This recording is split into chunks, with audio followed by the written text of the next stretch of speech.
All right, welcome back to Better Odds Sports Betting. I'm your host, Kiev O'Neill. And this is Kyle Hunter. And today we And have a I'm John guest. Ryan. Yeah, Mr. John Ryan is here from Wager Talk and Sports Memo to discuss some of the big games today. Follow him on Twitter if you don't already at John Ryan Sports One. John, how you doing today, man? I'm doing just great. I mean, what a better week could you have with the conference championships, and then you have that little dog track down there in Florida called the Players Championship. I mean, there's nothing better. So thanks for having me on the show. I really appreciate it. Looking forward to it here. Yeah, great, excellent, and lots of craziness going on already. Madness, if you want to say, with the ACC. We have a couple teams that can't even continue due to COVID pause, don't we, Kyle? Yeah, it's unfortunate. I hope that there's not a bunch of these issues come the NCAA tournament. I kind of worry about next week, those teams that have gotten high seeds and stuff, and then all at once last minute they have to get out of it. Hopefully we don't see too much of that, right? But the ACC tournament's been a problem this week. Most of the tournaments we've been able to get off without a hitch, though. Yeah, no doubt, no doubt. But I'll tell you, it's really nice for my Georgia Tech ticket here, and you knew I was going to say that, Kyle. So, yeah, I knew that was coming. So don't act like that wasn't planned or anything. No, but it's fun to do it this way. But I was prepared to hedge it today a little bit. But it's really nice now that I'm going to get a Florida State or a North Carolina, and this should be a learning experience too. People ask me today, are you going to hedge it? The answer is always, always yes, because especially when you have a dog, the chances are you're not going to win. And why would you kiss 16-1, 25-1 away just because you're greedy for an extra few units? No way you should ever do that. Always hedge a quarter, a third, even half, depending upon what you're laying. I'm guessing Georgia Tech would probably be like minus 150 worst case scenario against a Florida State. I think they're ranked right closer to North Carolina. North Carolina's looking good. They'll probably be like a minus 130 against North Carolina. I'm going to be laying that and, collecting some profit here. And when you do that, it takes the stress out of it too. Winner, winner, chicken dinner. So that's what I always recommend. Yeah, I agree. You get yourself in that good of a position. You try to find a way to hedge out. Now, obviously, there are different futures where if you take somebody plus 150 to win the conference tournament, you just want them to win the conference tournament. They get in the final game unless they're a big underdog. You probably just want to let it ride. But when you catch one of those 25-1s, it's a little bit different. Yeah, you get some a lot more meat on the bone. And if you're in a situation where you're getting like 10-1 and you're laying minus 500, wait till half. I mean, you're meant to lose that anyway, right? Wait till half. What if you're winning by half? Then you have all your options. So you just got to kind of weigh it with how much meat's on the bone. But either way, it's a great day today because there's a lot of great basketball games coming on, and how much I love the Big Ten and everything. But I'm actually going to purposely leave the Ohio State Purdue game off this one because I don't want to bring up any bad memories for Kyle. Talking about these teams here. So I purposely, didn't want to talk about that. Is that okay? You guys? All right. I'm just going to let John answer this one. How about them Phillies? Kyle's a friend. I can't do it. I can't do it. I appreciate that, John. John has spots that he's not willing to go with Kiev. So, honestly, though, that game's about to tip off in a little bit anyway. So, it wouldn't have done too much good to talk about that one. That's true. That's very true. But let's get into a game that I get ripped on a little bit for, and that is my Wisconsin Badgers facing the Iowa Hawkeyes, and the spread's about -4. The total is 142. Last thing I got of information was that Wieskamp isn't playing, but he's questionable now because I guess he played without or practiced without a boot. I still think he's not. Have any of you guys got an update on that? I don't have anything other than what you just said. Yeah, that's what I'm hearing is questionable, and if he plays, he's less than 100%. So, I think it's probably underrated how much he means to that team. As far as effective field goal percentage offense, he's number 1 on the team. So, very good player, very key to them. There's two things that I think about this game to start with. I'll go ahead and start and give some of my thoughts here. Wisconsin, weird game there last night, right, Kiev? They have a big lead. Nearly give the game away totally. Penn State really had a chance to win that game late. Wisconsin against Iowa has been two pretty good matchups this year. Wisconsin has been able to slow the tempo down in those two games. I would assume they try to do the same thing here. I have to lean to the under with the Lucas Oil Stadium setup. You know, there have been a lot of really poor shooting percentages in the Big Ten tournament. Unfortunately, the line's already dropped a decent amount as far as the total, but I still think the under is the way I would look in that one. As far as the side, I'm going to let Kiev give some more thoughts here on the side. I think I would probably take Wisconsin in the points if I had to take something, but what do you think here? Yeah, absolutely. And before I get into that, I'm outside today because we do have some construction going on inside the house, remodeling the bathroom. So if you hear any like dogs barking or carjackings or anything, I'm most likely okay. Hopefully not.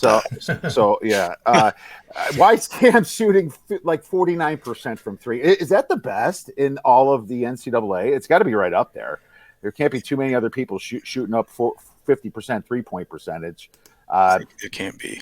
Yeah, there can't be. And that's huge. And so if he's not playing this, it's huge, especially with these backdrops when you need shooters to win this game. I mean, let's face it, Iowa's not exactly a dribble drive type system. They do get it into Garza. He posts up and he has his good moves there. But these teams just played 5 days ago.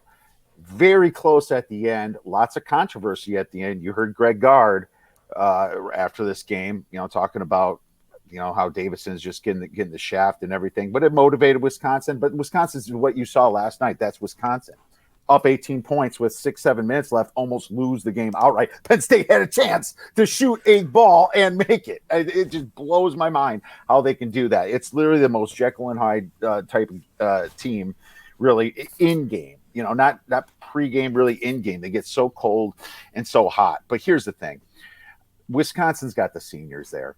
And these guys have played in this tournament 3 to 5 years already. They're coming in with a chip on their shoulder. They're not happy with their performance. And you've noticed they've been shooting the three a lot better the last two games. And going to Indianapolis isn't out of what they're normally doing as well. They go there all the time. I think that it's more of a downside for Iowa. And it's because of the new backdrops. And Iowa has to shoot the three. I think Garza is really going to depend. If he scores 25 points or more, then Iowa's going to possibly win this game. But if he doesn't and Wisconsin can hold him, I think Wisconsin's a live dog here. Now, I've been ripping on Wisconsin, as you guys both know, plenty of times. But this is a spot here where they look pretty ugly. But I'm going to take them at, the +4 here. I mean, sometimes you got to dip your hand in the garbage to find your wife's diamond ring. So, what are your thoughts?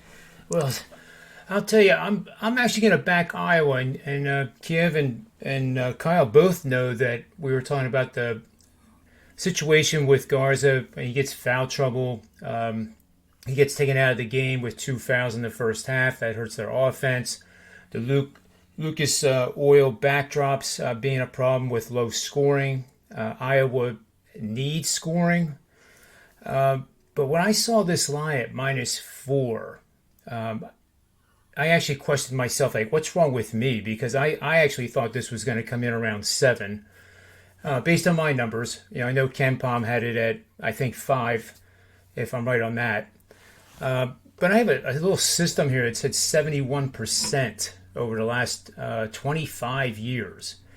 And you take neutral court teams that are a favorite, including Pick, that are coming off a home win that they did not cover, and with two teams winning between 60 and 80% of their games on the season. That has gone 70, 30, and 2 pushes for 71% over the last 25 years, and that obviously supports Iowa. Another set of power ratings has Iowa as a 6.5-point favorite here, so you're picking up a little bit of value there. And I just think Garza, this is his time now. This is the time to take Iowa to the promised land and lead the team. And I just don't see Wisconsin winning this game, and I could be completely wrong. I think Fran McCaffrey's going to have his squad just loaded for bear. It's time to play, and I think they're going to do it. All right, so this is a 30% of the time that you're wrong. The system's wrong, right? On this situation. I'm gonna let Kyle break the tie on this one.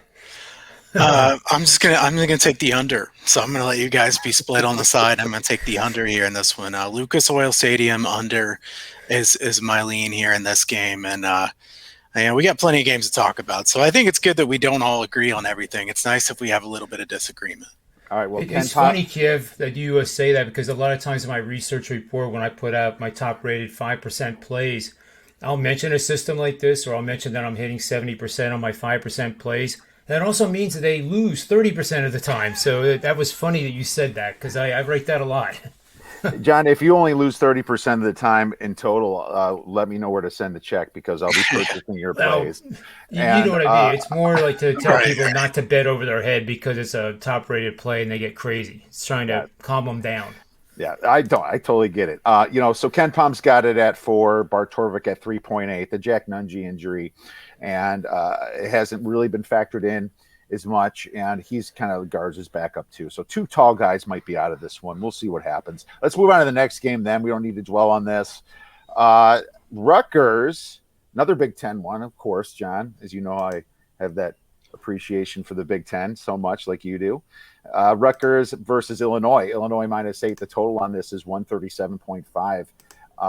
Have you either? I have something on this. I'm not sure if it's a play, but either of you guys have anything? John, you have anything you like here? I like Illinois. I have a good friend that's probably listening to the show right now that is just so excited about the Rutgers football team being ranked number 9 in recruiting. And, sometimes we're talking and looking through rose-colored glasses about the basketball team too. But I think Rutgers is up against a team that, as both of you know, I have playing for the national championship and I've already bet it. I also think Illinois will win the Big Ten Conference Championship as well. So I see this game as a 12, 13, or more point victory for Illinois. So Shiano's at 9 right now for recruiting. He must be learning some of those dirty Urban Meyer tricks is what I'm starting to think there. All right. I'll make sure I'll share that with him when I see him later this afternoon. For Rutgers, that's awesome. These two teams played way back in December here. What's changed? Well, Rutgers shot out of their minds that game and scored 91 points against Illinois at home. And Illinois, it's not like they were out of the game. I think they scored 89 or something like this. I mean, this thing was over before I think barely the second half started here. But even in saying that, Illinois, they look in the part right now, looking great. But let's face it here, when they played Ohio State last week, Ohio State, there was more of a choke job on Ohio State being up 4 with 4 minutes left than Iowa actually winning this game. They went 0 for 10. The Buckeyes went 0 for 10. And Illinois just, obviously easily won because of that, and of course it takes defense. Don't get me wrong. Illinois got some great momentum. The thing that for me is Andre Curbelo from Illinois. He's fantastic, and he's a freshman, and he's just getting better and better. When Dosunmu came out, I did not expect for him to take the load and score like he did. So now that we know he's really good, Illinois is a force, and I'm scared of them.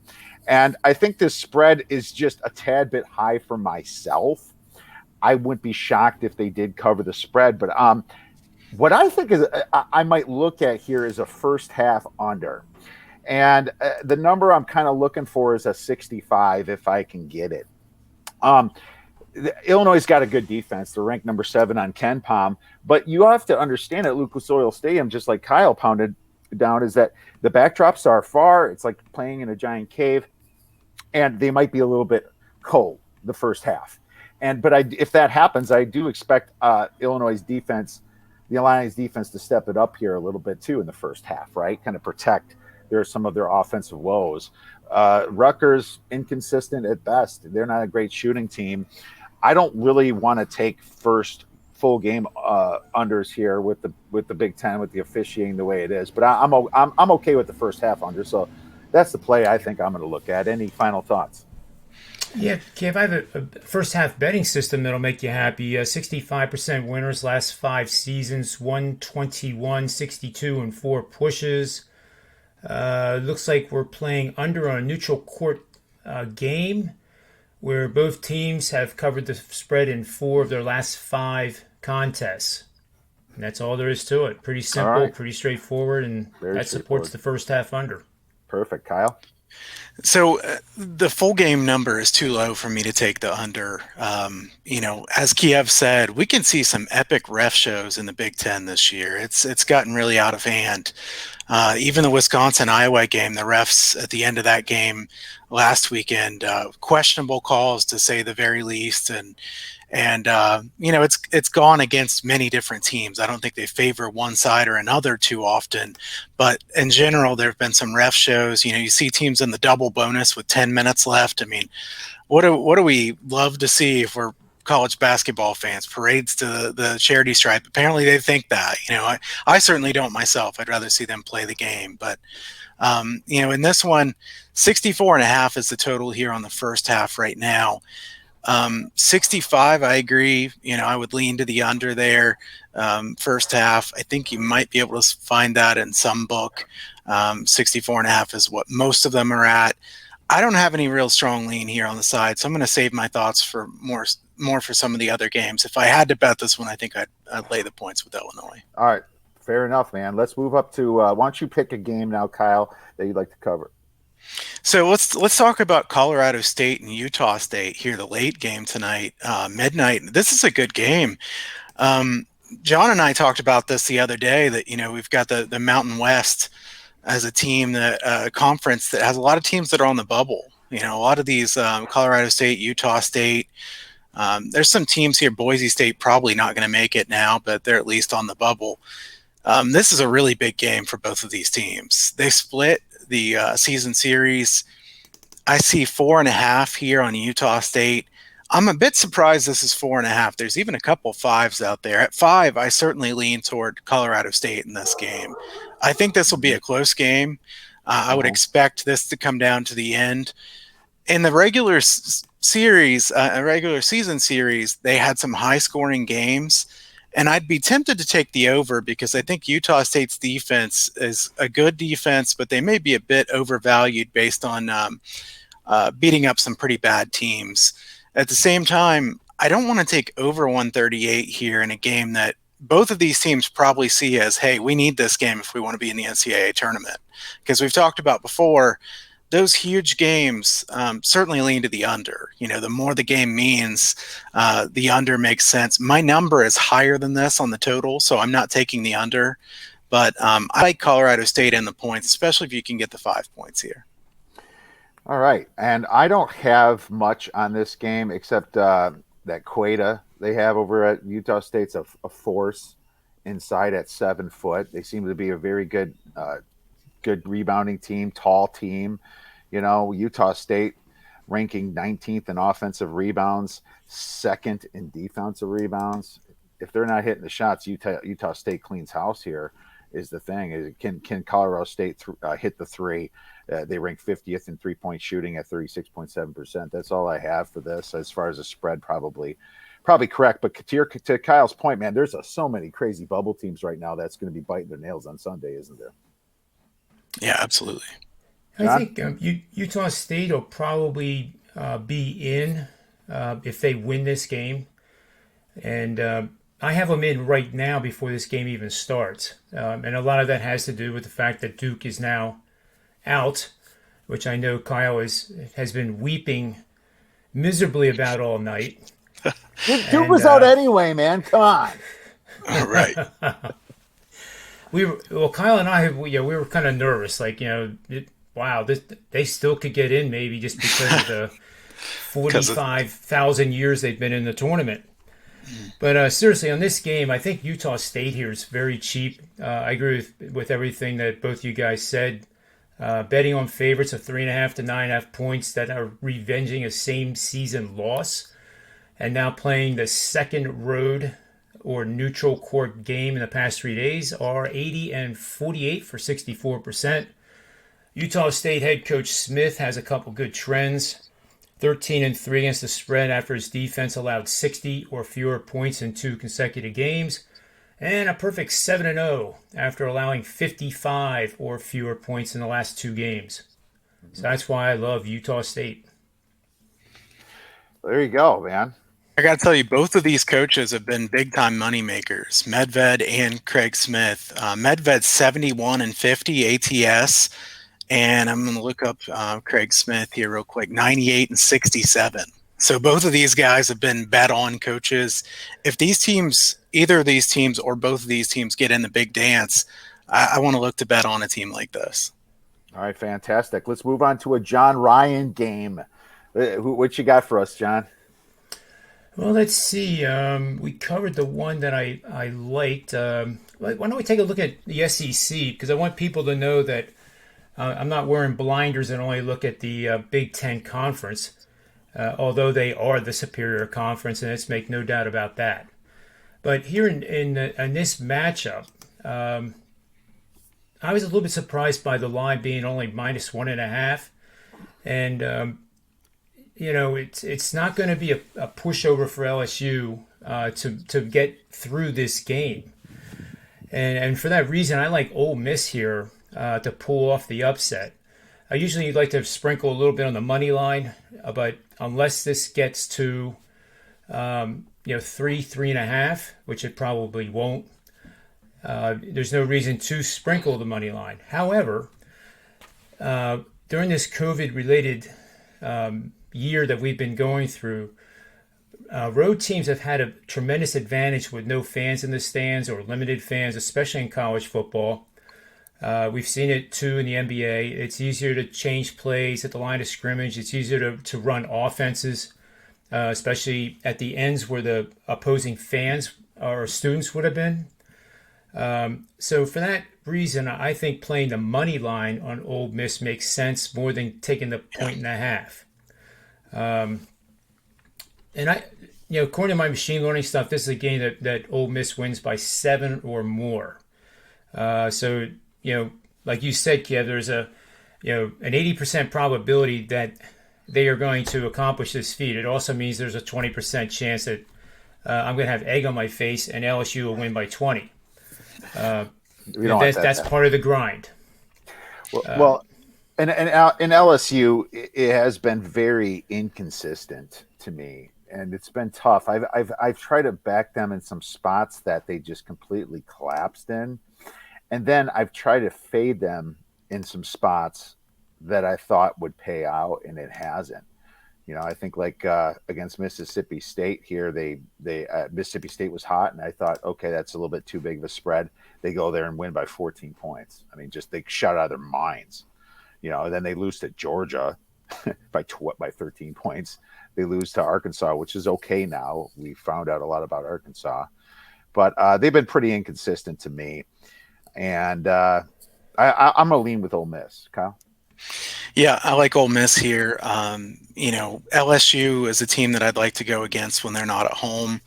Tennessee, a team that I want to go against as well. I think LSU has been inconsistent enough, and they have those big home road splits. I don't want to bet on a team like that. Ole Miss has a lot to prove here, and they're one of those teams that if they pick up a couple wins, people are going to start talking about them and the bubble talk. LSU is going to be in. So I think Ole Miss has more to play for in a game like this. And I like the Ole Miss defense. LSU, I mean, let's be honest, they're all about offense. They don't really play much defense. You play this time of the year and you take the better defense and you get plus money on the money line. I would take Ole Miss on the money line here. Yeah, and this is one of those great offensive fast versus defensive slow matchups here, pace war and offense versus defense war. Now, Mississippi did lose back in January to LSU at home by 14 points, but a lot's changed since then, and Mississippi has been very hot, as you know. I think they won the last 7 out of their last 9 games. So Ole Miss is a different team. All right, well, let's move on to – or Kyle, you have one more thing? Kiev, I want to say one thing real quick. The breaking news is Kansas is out of the Big 12 tournament with a COVID positive test. So now Texas will move on to the next round. I have to say I took the wrong team trying to go against Kansas. I took Oklahoma I at did plus too. 25-1, and that was one where I had to take it based on the price. I think Texas was 10-1 or something like that. So Texas bettors, as long as they pay out on all these futures, Texas is in a good spot. Hate to see another team out of this. We don't like seeing teams drop one by one. I'm feeling kind of this, what was it, a year ago today that, everything was getting canceled. Let's hope that we have nothing like that. I don't think we'll have anything like that again, but I hope that that this is rare instead of more common. Yeah, I'm on Texas today at Pick'em, and it went to -1.5. So I had a slight line value on them. It's too bad. And I was on Oklahoma last night, and they were down by 20 in the first half, and they came back within 5 points. And I've read some tweets and I was coaching baseball at the time. I read some tweets that didn't finish out too nicely, did it? Yeah.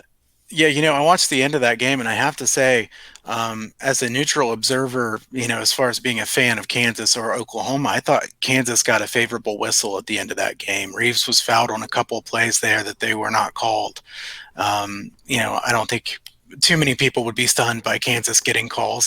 Kansas and Duke and Kentucky and teams like that. The big name teams are going to get the call more often than the other teams. But hate to see them out of the tournament. And I do see we have a request here, a couple requests, Kiev. So one on Twitter from Sin City Sharp is for San Diego State and Nevada. Can we just give some quick thoughts on that game? I'll give my thoughts here really quick first so we can keep moving. Nevada plus the points is my lean in this game. I think this is quite a few points to be laying for San Diego State. Nevada looked very good against Boise State. Obviously, they were shooting very well. But San Diego State's not a team to me that is good enough offensively to get huge margin against high-quality teams. So I'm going to lean toward Nevada plus the points. The total is exactly what I projected it at, so I have no lean on the total. I watched the game too, and Nevada could not miss. They're amazing, and they're desperate. And you can tell they're playing desperate. Nevada plus 4.5 was one of my largest bets yesterday, and I also had a sprinkle on the money line. I'm doing it again today. So I got in my 8.5, and it's coming down a little bit. I don't know if it's still at 8 or whatever it is. But, even Ken Palm's only got it at 7. See, San Diego State, they struggled a little bit yesterday against Wyoming. I wonder if they're questioning themselves, or I'm wondering if they just want to get to the NCAA tournament. Now, they were better last year, and they lost some players, as we know. But, but Nevada's just playing lights out. I'll take the points all day on that one. So, in my opinion, that's a play. John? Yeah, I'd be with you guys too on that because Nevada's 12-2 versus solid defensive teams, allowing a shooting percentage of 42% or less on the season after the 15th game of the regular season. So I think you guys are onto something. I appreciate the gentleman who asked us this question because this is a game that I had not planned to look at, but now because of that, it has my interest. All right. Well, Glenn asked us too about Memphis, and I can just start by saying I like Memphis to win it. And after I watched them play Houston, I thought that Houston got very lucky at the end. I guess Memphis got somewhat lucky to tie it up. But Memphis is going to look at that as a momentum builder here. Anything plus 500 is better if you can still get it to win. And that's kind of where I was dancing at. But, I wouldn't mind them on a money line rollover, a money line play right now, too. And I don't know if Wichita State's playing right now or not, Kyle, John. Yeah. But they're a very weak number one team. They're probably the weakest number one team. They're losing right now. So, yeah, that's proving your point. Yeah. They're losing to South Shockers. Florida. Yeah. The South Florida's is shocking the Shockers, I guess we'd call it. But no, that's what I have on that. I like Memphis. So, Glenn, yeah, that's probably a good idea to take a look at them. I saw that they were set -7, and I've considered that a play. I didn't take it yet, but I was considering that. My quick thoughts on this game. I don't have anything strong at all here. Memphis laying points worries me a bit because they're very inefficient on offense. They play extremely fast, try to force turnovers and get quick points in transition because their half-court offense is not very good. So Memphis defensively very good, offensively not very good, but they play at a very quick tempo. I think that this is one of those games that I'd rather pass on. So Kiev leans toward Memphis. It sounds like. John, do you have anything in this one? I would take Memphis too because they're a superior team at both ends of the court.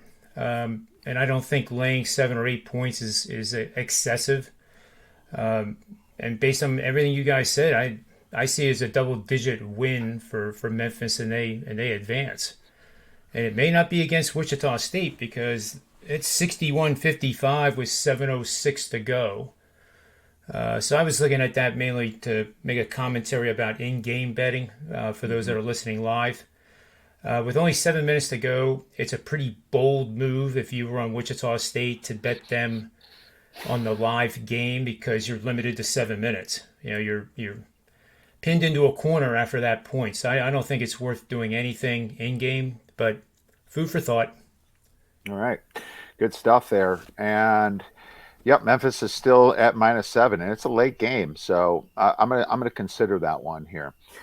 Let's move on to another game then, guys. And I have Oklahoma State facing Baylor. Right, had to cover this one.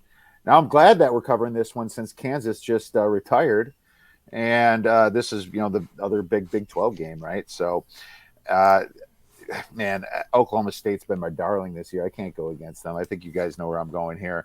I really like the fact that Likely is back, and I'm not sure if I said that. I think Lake Kekley or something.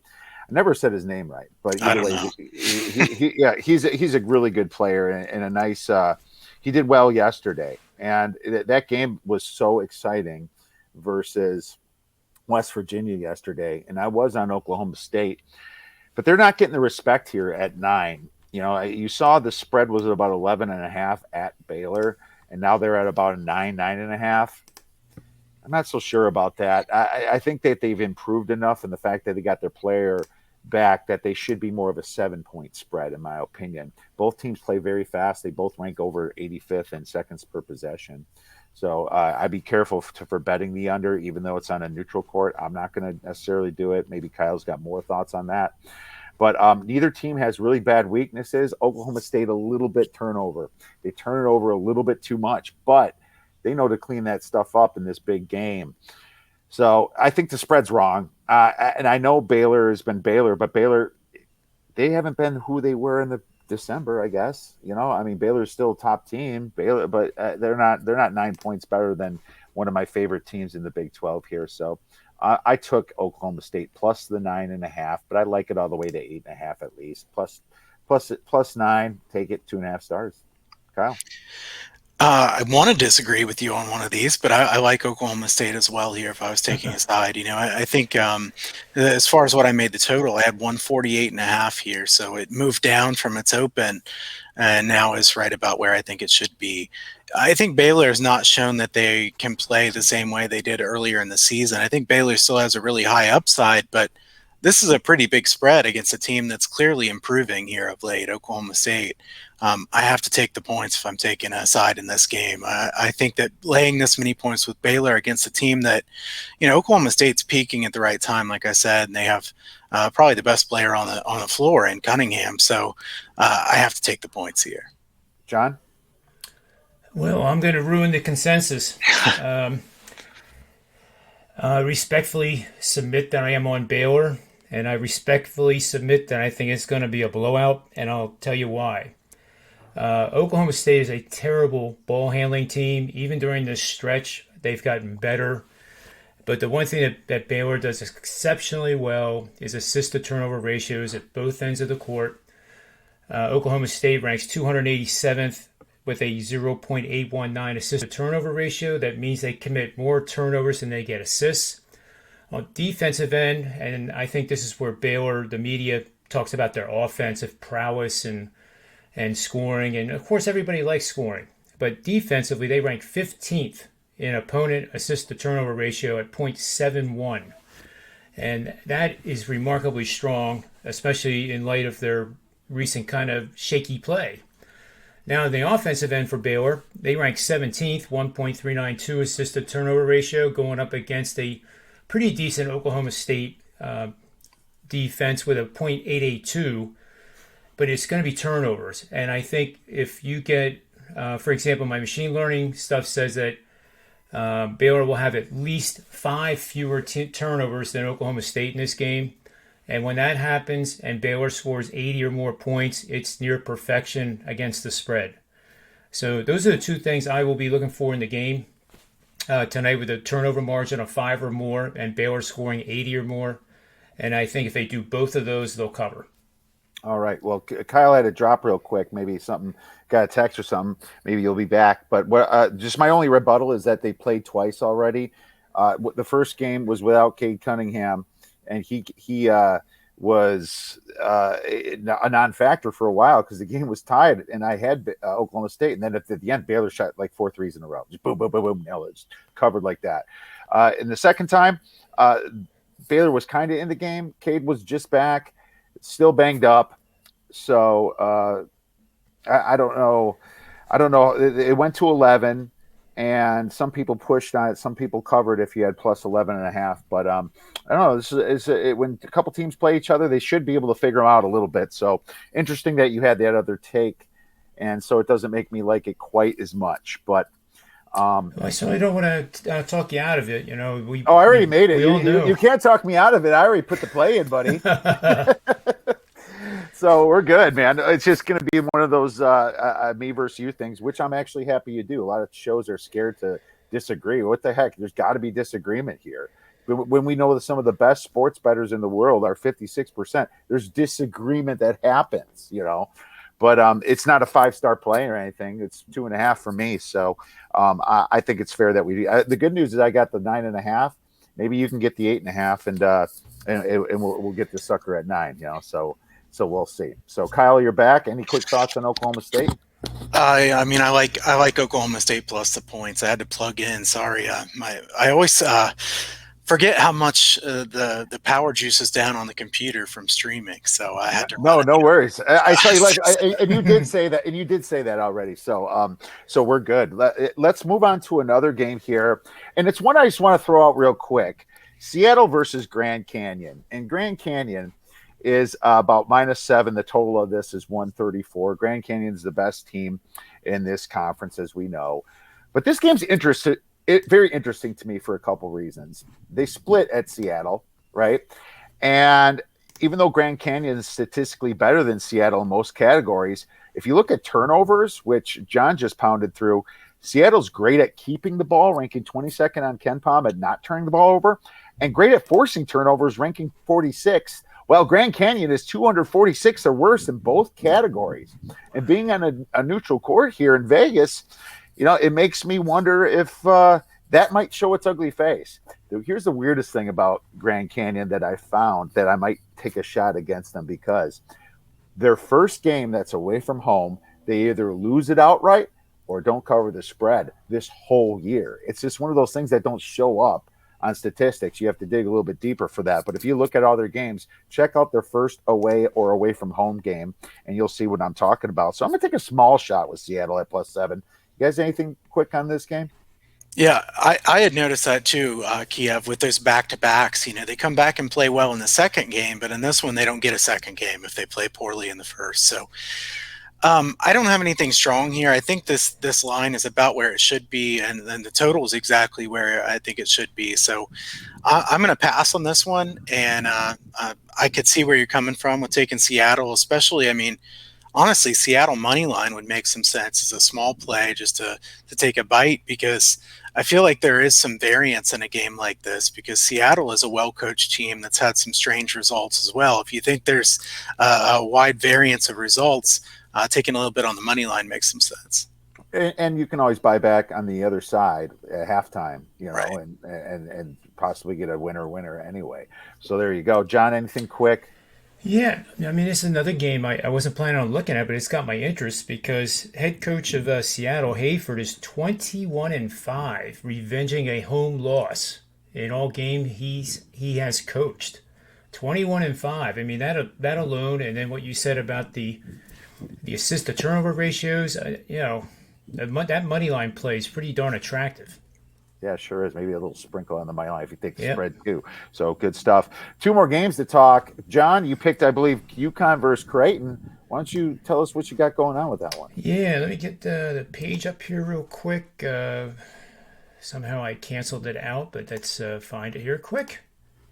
I like Creighton in this game. I think that was probably obvious when I sent that over to you. And, UConn is getting a lot of publicity. I hear it. I understand that where they're coming from with that, and they are a solid team. But now I think, it may be ridiculous to say this, but I think they're stepping up in class. And Creighton is one of the better ball handling teams in the nation. They are. Creighton is 10th nationally, 1.484, going against a pretty good UConn defense in this category, ranking 43rd, 0.807. UConn's assist-to-turnover ratio is 102nd in the nation, going against Creighton, who's basically the same. But I still think opponent-adjusted ratios favor Creighton here with ball handling. Turnovers in conference games become magnified. In fact, assists per game, UConn is 156, so they don't move the ball around very much. They're averaging 13.2 a game. By comparison, Creighton is 14th in the nation, getting 16.4 assists per game. And I see Creighton winning this quite easily, as a matter of fact. So this is one of my premium plays for my clients. Ooh, preview play. Kyle, anything on this one? I like the under here. Madison Square Garden under for me.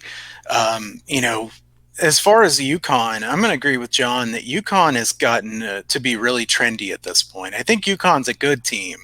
It's just, I'm hearing UConn as a Final Four sleeper. I mean, look, let's let them beat some teams better than what they've beat so far before we talk about UConn getting to the Final Four. Obviously, it could happen. I mean, we've seen far stranger things than UConn getting to the Final Four, but I do feel like this team has a little bit more to prove. The Big East is a fairly deep conference, but there aren't a lot of great teams at the top of the Big East. And I think one point that supports what John's saying as well, Creighton's very capable of shooting the three, and usually UConn is very good at interior defense. Creighton is not usually trying to score inside as much as they are shooting from three. UConn, tons of good shot blockers, very good shot blockers, a good defense. Offensively, not as consistent as I'd want to see from a team that I think would go really far into the tournament. So I'll lean to Creighton. I like the under here. So for me, I think they are going to the Final Four because I have 85-1 on UConn, guys. Come on. All right, I took that a couple weeks ago, but I only took two futures for the tournament, and that was one of them. And it's because the Book Night's back, and all their stats this whole year doesn't have Book Night in it. Now, I am doing a money line rollover on UConn, so I am picking them to win this game, but I'm not going against John here. I was kind of hoping it went. I was more hoping Creighton wouldn't have to be. They have to maybe wouldn't run into them or.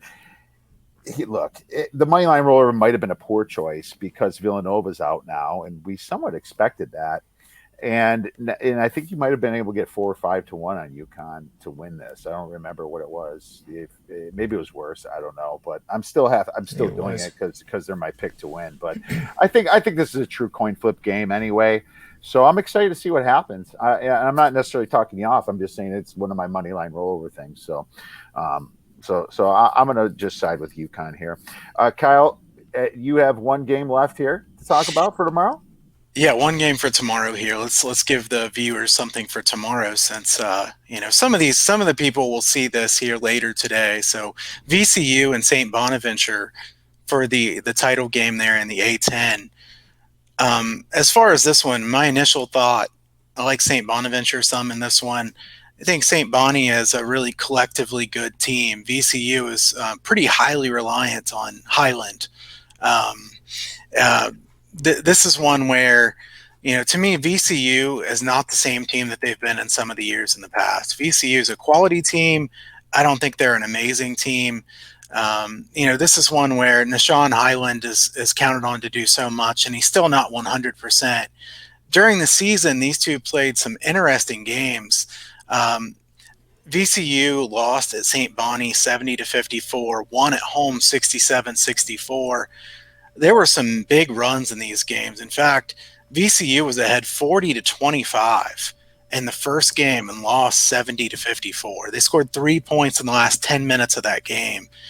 That's concerning to me. You can only score 3 points in a 10-minute span against an opponent that you're only catching 1.5 points from now on a neutral. I'm going to lean toward St. Bonnie here, and I'm going to look at this one a little bit closer here before we get to tomorrow, obviously. But I think St. Bonaventure -1.5 could be worth a look. The total 128. I have 127 in this one. So I think if I had to bet something, I'd bet the under. This one's at UD and Dayton. So nothing huge for a venue under or anything like that. I think this should be a good game, but I trust the collective team of St. Bonaventure more than VCU. John? Yeah, I like that. Actually, I have the game taking place on Sunday, if that's right on my data. Maybe my scraper didn't do it right, but that gives Kyle even more time to look at it, and both of us as well. Oh, you're right. You're right. Sunday. Good.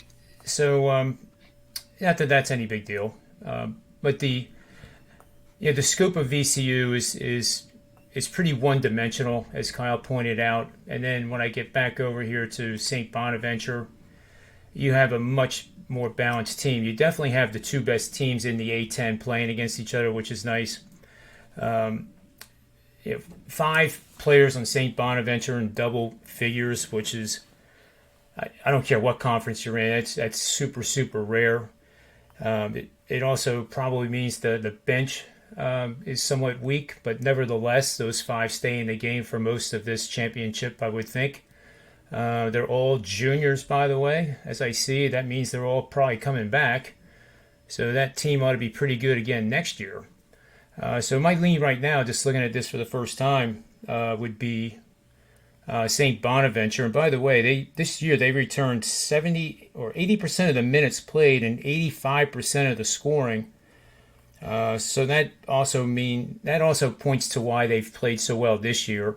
And keep in mind, it's going to be 100% of the minutes or close to it, and 90-some% of the points returning for next year. So that's something to look forward to with these guys. Yeah, and I'll tell you now, I bet Dayton early at 13-1 to win it, and when Dayton started against VCU, they were like down by double digits, 18 points, 20 points, and somehow they came back at the very end to make it a game, just because of some inconsistency that Kyle just talked about with VCU. And if that's the case, and if they start out, just kind of neck and neck, then I really like the Bonnies here. I think VCU has to start good here, and they're not in Virginia anymore. They had to go to UD here. Part of the reason why I took a chunk of UD back when the Lions came out. So I'm gonna lean right now with St. Bonnie, and I have a couple days to think about it, which is nice. So I'm happy about that. So good stuff here. Any final thoughts, guys? I'm looking forward to the weekend of games. I mean, I know that Selection Sunday, for me, ever since I was a kid, I always get really excited on Selection Sunday. It's almost like Christmas. I love Selection Sunday. And, my wife always gets a kick out of it every single year. Every single year I'm going around, dancing around on Selection Sunday. I've got a little more pep in my step, and I'm excited, humming the tune of the CBS intro. And, I'm looking forward to it again. I think that there should be plenty of good betting opportunities this weekend as well as next week. And I'll just say too to the viewers, don't forget about the NIT and the smaller tournaments, because there can be some really good value in those. All right. Well, great stuff. I agree. I cannot wait for Selection Sunday. I'll be on the couch watching it all, getting my thoughts together. Really excited to see how these brackets turn out, guys. Well, where can our listeners find your great information then, Kyle? You can go to huntersportspicks.com, check out my March Madness early access pass, discounting that a little bit more here today.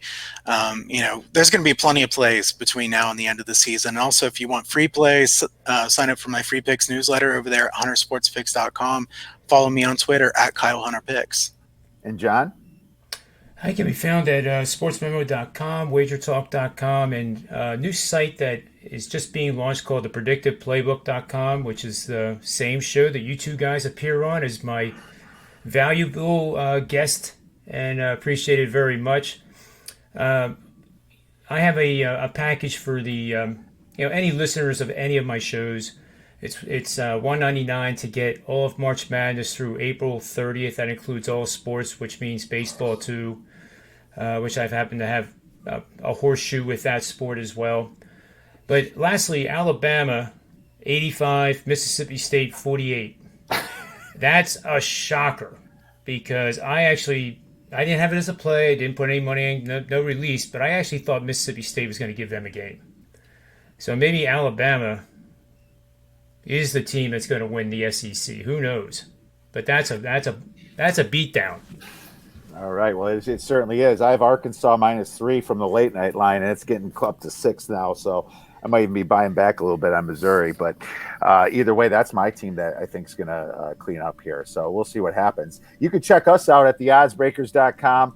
And, for us, you don't even have to be a yearly member. You can just try us out for the month of March here. Obviously, that's when you're going to get most of your plays anyway. We'll be doing some premium stuff on baseball as usual. And then obviously all the futures that come up and season win totals for college football and for the NFL. So always have it for you guys. Thank you so much for watching this show. If you could retweet it or just share it with your friends, we really appreciate it.